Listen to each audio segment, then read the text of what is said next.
ल सम्पूर्णमा नमस्कार। खप्तर सामूहिक कृषि फर्मको तर्फबाट हामी यो अहिले आधुनिक कृषि अन्तर्गतको अजोला खेती गर्न गइरहेका छौँ र हामीले यो बिउ बनाउनको लागि चाहिँ नि बिउ वृद्धिको लागि यसरी सानो उसमा हामीले छारीभित्र लगाइरहेका छौँ। हामीले पशु र पन्छीको लागि आहारा दानाको यो राम्रो स्रोत रहेछ।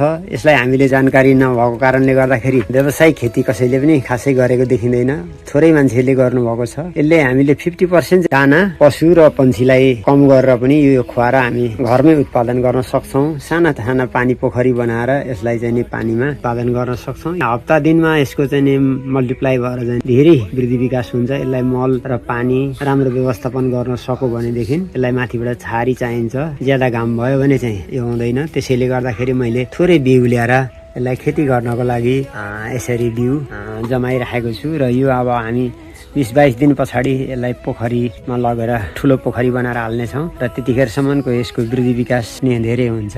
अहिले थोरै बिउ ल्याएर चाहिँ नि बचाउन गइरहेका छौँ। यो बिउबाट चाहिँ हामी उत्पादन गरेर पशु पन्छीलाई दानाको रूपमा खुवाउनलाई उत्पादन गर्नेछौँ। सबैले हेर्नुहोला, यसको सबैले खेती गर्नुहोला। किसानको लागि यो धेरै लाभदायक हो।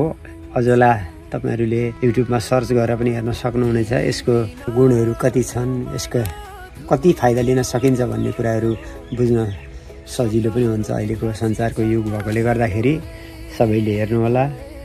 सबैलाई धन्यवाद, नमस्कार।